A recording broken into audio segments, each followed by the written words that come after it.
खुदावंद यीशु मसीह के बाबरकत नाम में आप सब की सलामती हो। हमने सीखा कि शादी का रिश्ता खुदा ने बनाया है और ये भी हमने सीखा कि ये कैसा होना चाहिए। ये सारी तालीम हमें बाइबल में मिलती है। खुदा की मर्ज़ी ये है कि हर मसीही की अज़दवाजी ज़िंदगी कामयाब और पुरसकून हो। वो चाहता है कि हमारी अज़दवाजी ज़िंदगियाँ एक मसीही की शान शान हों। एक मसीही शादी रचाने और मसीही घर बसाने के लिए खुदा एक जोड़े में क्या खूबी देखना चाहता है। ये पहला सवाल है। मैं दोबारा इस सवाल को पढ़ देता हूँ। खुदा एक मसीही जोड़े में क्या खूबियाँ देखना चाहता है। जैसे हमने पिछले पैगाम में सीखा था, जैसे पिछले पैगाम में 3 बातें हमने सीखी थी कि वो 3 बातें कौन सी हैं जो खुदा एक शादीशुदा जोड़े में देखना चाहता है। वो आप पिछले पैगाम को सुनकर या पिछले पैगाम को देखकर आप इसका जवाब तहरीर कर सकते हैं।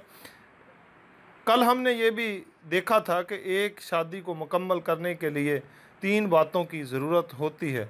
आज हम तीसरी बात पर तफसीली गौर करेंगे। मियाँ बीवी वालदैन को छोड़ें, वो एक दूसरे से मिले रहें, वो एक तन हो। ये 3 पॉइंट मैं दोबारा पढ़ देता हूँ। पहला पॉइंट, मियाँ बीवी वालदैन को छोड़ें, वो एक दूसरे से मिले रहें, वो एक तन हो। अपनी बाइबल निकालें और पैदाइश की किताब 2 बाब 24वें आयत को दोबारा पढ़ें, क्योंकि पिछले पैगाम में भी आपने इस आयत को पढ़ा था। अब मैं आपसे दरख्वास्त करूंगा कि आप इस आयत को पढ़ें और पढ़ने के बाद इसको ज़बानी हिफ्ज़ करें या ज़बानी याद करें। जब ये आयत आपको याद हो जाए तो फिर आपने कमेंट्स बॉक्स में सवाल नंबर 2 लिख कर इस पर टिक का यस का निशान लगा दें या हाँ लिख दें। इसका मतलब हम समझेंगे कि आपने ये आयत ज़बानी याद कर ली है। उसके बाद तीसरा सवाल है, पैदाइश 2 बाब 24वीं आयत से पहले 2 बातें लिखें जो खुदा ने एक शादी को मुकम्मल करने के लिए बताई थी। वही जो पिछली 3 बातें मैंने अभी थोड़ी देर पहले रिपीट की थी, आप उनको देख सकते हैं। तीसरी बात मैं पढ़ देता हूँ, 2 बातें आपने ख़ुद तहरीर करनी है, वो एक तन हो। उसके बाद हम आगे बढ़ेंगे। आएँ अब हम शादी की बाबत तीसरी ज़रूरत या ज़रूरी बात पर गौर करें। ये ज़रूरी है कि हम खुदा के पाक कलाम की हिदायत और रहनुमाई में रहकर इस सारे मुतालिया को करें। लिखा हुआ है कि एक तन होने के कई मतलब निकाले जा सकते हैं। एक मतलब का तल्लुक़ या एक मुतालिया का मतलब ये बनता है कि जिनके जिस्म से जब एक मर्द और औरत शादीशुदा के रिश्ते में बंध जाते हैं तो वो आपस में जिनसी तल्लुक़ात कायम कर सकते हैं। खुदा ने इन्हें नारो नारी पैदा किया था ताकि वो एक तन हो सकें। ब्याह करना सब में इज़्ज़त की बात समझी जाए और बिस्तर बेदाग रहे, क्योंकि खुदा हरामकारों और जानियों की अदालत करेगा। ये बड़ी अहम बात है। ब्याह सब में इज़्ज़त की बात समझी जाए और बिस्तर बेदाग रहे, क्योंकि खुदा हरामकारों और जानियों की अदालत करेगा। ये हवाला है अबरानियों का ख़त, उसका 13वां बाब और उसकी 4थी आयत। आपके ख़्याल में क्या मियाँ बीवी को जिनसी ताल्लुकात के ज़रिए एक होने का लुत्फ़ उठाना चाहिए? आगे हम बढ़ेंगे 5वें सवाल की जानब।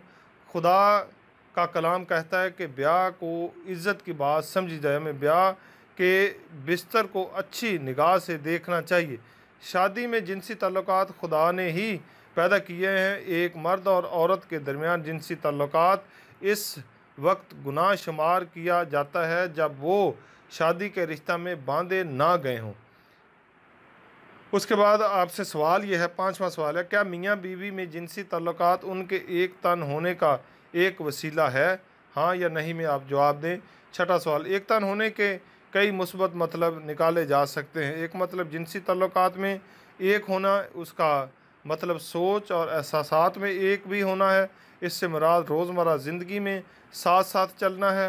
पैदाइश 2 बाब 24वीं आयत में एक मुकम्मल शादी के लिए 3 बातें कौन सी ज़रूरी करार दी गई हैं, वो 3 बातें फिर आपने दोबारा पढ़नी। मैं एक दफ़ा रिपीट कर देता। मियाँ बीवी वालदैन को छोड़ें, वो एक दूसरे से मिले रहें, वो एक तन हो। किन 2 अफराद को ये सब कुछ करना है? आपने सवाल नंबर 6 का जवाब देना है। सवाल नंबर 6 है, किन 2 अफराद को ये सब कुछ करना है? आगे हम बढ़ेंगे। जब एक जोड़ा शादी के रिश्ता में बंध जाता है तो वो नया जोड़ा कहलाता है। खुदा इनको एक बनाने के लिए आपस में जोड़ता है। उन्हें एक होने का लुत्फ़ उठाने की आज़ादी है। उन्हें जिनसी ताल्लुकात में एक तन होना चाहिए। उन्हें एक दूसरे को अपने ख़यालात और एहसासात में शरीक करना चाहिए। उन्हें रोज़मर्रा के कामों में एक दूसरे का हाथ बटाना चाहिए। शादी की सबसे बड़ी नेमत यह है कि आपको एक ऐसा साथी मिल जाता है जिस पर आप मुकम्मल भरोसा कर सकते हैं। उस शख्स को आप बिला झिझक अपने ख़यालात और एहसासात में शरीक कर सकते हैं। इस पर सोचें, इस पर गौर करें, खुदा ने किस को आदम के सुपुर्द किया ताकि वो रोज़मर्रा ज़िंदगी में उसकी शरीक बने। आपने सवाल नंबर 7 का जवाब देना है कि खुदा ने किस को आदम के सुपुर्द किया ताकि वो रोज़मर्रा ज़िंदगी में उसका या उसकी शरीक बने। आगे हम 8वें सवाल की जानब जाएंगे। 8वें सवाल से पहले मैं एक छोटा सा पैरा आपके सामने पढ़ूंगा। खुदा ने देखा कि आदम का अकेला रहना अच्छा नहीं, बस उसने उसे उसकी मानद एक मददगार मुहैया किया। हवा आदम की हर रोज़ की साथी थी। वो ज़िंदगी के तमाम मामलात में एक दूसरे के शरीक थे। एक हवा ही काफ़ी थी। अगर खुदा चाहता तो वो आदम के लिए एक से ज़्यादा बीवियां भी पैदा कर सकता था, लेकिन इसी तरह एक मर्द एक औरत के ताल्लुकात में जो ख़ास यगानगत होती है, ज़्यादा बीवियों की मौजूदगी में वो नहीं हो सकती। सवाल नंबर 8 का आपने जवाब देना है। सवाल नंबर 8 है, शादी के बाद एक मर्द एक औरत क्या बन जाते हैं? एक मर्द और औरत क्या बन जाते हैं? आपने इसका जवाब देना है। हम आगे बढ़ेंगे। चूँकि दोनों एक हैं इसलिए वो एक दूसरे को तलाक नहीं दे सकते। जब तक कि वो दोनों ज़िंदा हैं उन्हें एक होकर रहना चाहिए। यीशु मसीह ने तलाक की बाबत यही तालीम दी। इसलिए मर्द अपने बाप से और माँ से जुदा होकर अपनी बीवी के साथ रहेगा और वो उसकी बीवी, दोनों एक जिस्म होंगे। बस वो दो नहीं बल्कि एक जिस्म है। इसलिए जिसे खुदा ने जोड़ा है उसे आदमी जुदा ना करे। अपनी बाइबल मुकद्दस खोलें, मरकज़ की अंजील उसका 10वां बाब उसकी 7वीं आयत से 9वीं आयत पढ़ें और पढ़कर इस सवाल का जवाब दें। सवाल नंबर 9 है, एक जोड़े को शादी के रिश्ते में कौन जोड़ता है? आपने इसका जवाब इस हवाले की रोशनी में देना है। हम आगे बढ़ेंगे। खुदा ने आपको और आपके शौहर को या बीवी को जोड़ा है और एक ख़ास मानी में उसको नज़र में रखा है। आप एक हैं और आपने दिए गए हवाला के मुताबिक यीशु मसीह ने जो तालीम दी थी, यानी जो ऊपर सवाल नंबर 9 मैंने पढ़ा था या सवाल नंबर 9 आपसे बयान किया, तो उसमें एक हवाला मैंने आपसे कहा था, वो था मरकज़ 10वां बाब 7वीं आयत से 9वीं आयत पढ़ें और पढ़कर इसका जवाब दें कि यीशु मसीह ने तलाक की बाबत ये बातें एक सवाल के जवाब में कही थी। फरीसियों ने उससे पूछा था, क्या कोई आदमी अपनी बीवी को तलाक दे सकता है? यीशु मसीह ने कहा, जिसे खुदा ने जोड़ा है उसे आदमी जुदा ना करे। मसीह की इस तालीम की रोशनी में शादीशुदा अफराद को क्या करना चाहिए? सवाल नंबर 10 है, मसीह की इस तालीम की रोशनी में शादीशुदा अफराद को क्या करना चाहिए? आगे हम बढ़ेंगे। इन्हें तलाक नहीं देनी चाहिए। खुदा ने इन्हें एक बनाया है। अगर उनके एक होने से औलाद ना भी हो तो भी वो दोनों एक होते हैं। बाज़ लोगों का ख्याल है कि बच्चों के बाद शादी का मकसद अधूरा रह जाता है, लेकिन बाइबल की तालीम ये नहीं। औलाद खुदा की तरफ से अज़ाफ़ी बरकत है। शादी इसके बगैर भी मुकम्मल होती है। पैदाइश 2 बाब 24वीं आयत में एक मुकम्मल शादी के लिए 3 बातों का जिक्र आया है। पहली बात पढ़ें और बाकी 2 आपने तहरीर करनी है। कमेंट्स बॉक्स में उनका जवाब आपने देना है। मैं दोबारा पढ़ देता हूँ। पैदाइश 2 बाब 24वीं आयत पढ़ें और एक मुकम्मल शादी के 3 असूलों को जो खुदा ने बताए हैं उनको आप कमेंट्स बॉक्स में तहरीर करें और आगे बढ़ें। बच्चे ना होने के बावजूद भी वो एक दूसरे को तलाक नहीं दे सकते। एक मियाँ बीवी के लिए शादी के रिश्ता में बेशुमार बरकतें होती हैं। उनका एक होना उनके दरमियान मोहब्बत और एतमाद को बढ़ाता है। वो रोज़मर्रा ज़िंदगी की कई बातों से इकट्ठे लुत्फ़अंदोज़ हो सकते हैं। सवाल नंबर 12 का आपने जवाब देना। सवाल नंबर 12 है, क्या आप अपनी बीवी या शौहर के साथ रोज़मर्रा ज़िंदगी में एक होने का लुत्फ़ उठाते हैं? आपने अपना जवाब तहरीर करना है। उसके बाद हम आगे बढ़ेंगे। अगर आप शादी को पसंद करते हैं और इसके मतलब मज़ीद गुफ्तगू करना चाहते हैं तो आप हमसे रब्ता करें। हम एक किताब है जो आपको रिकमेंड करेंगे ताकि आप अपनी ज़िंदगी में और ज़्यादा बेहतर हो सके। अगर आपने शादी नहीं की तो उससे पहले आप इन पैगामात को सुनें। अगर आपने शादी की है तो भी आप इन पैगामात को सुनें ताकि आपकी और ज़्यादा रहनुमाई की जाए। हमारे पास एक बुक है, एक किताब है जो शादीशुदा ज़िंदगी के लिए बड़ी मुफीद है। अगर आप पढ़ना चाहें तो आप हमारे साथ रब्ता करें। नंबर जो है वो डिस्क्रिप्शन में दिया गया है, आप वहाँ से हमसे रब्ता कर सकते हैं।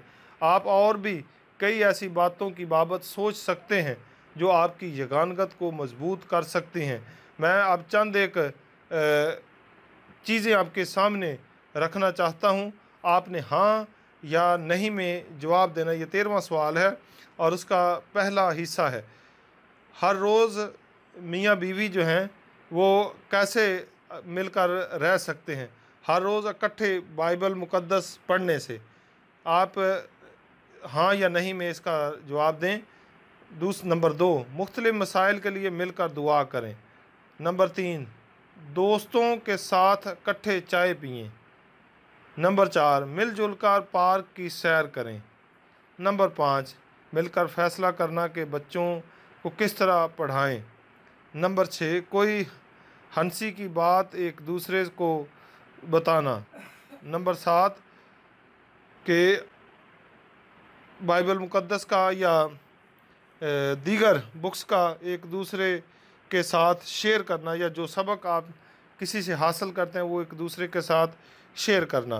तो आपने जो आपकी समझ में आया है, जो ठीक आप पॉइंट समझते हैं, उनको आपने सवाल नंबर 13 और फिर आगे पॉइंट नंबर लिखकर हाँ या नहीं आपने लिख देना है। 14वें सवाल की जानिब हम बढ़ेंगे। जिन बातों के साथ साथ आपने हाँ लिखा है उन्हें अमल में भी लाएं। रोज़मर्रा ज़िंदगी में बाहमी यगानगत शादी की बरक़ात में से एक है।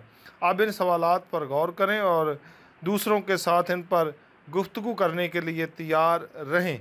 अगर एक आदमी की एक से ज़्यादा बीवियां हों तो क्या वो हर एक के साथ गहरी कुर्बत का लुत्फ़ उठा सकता है?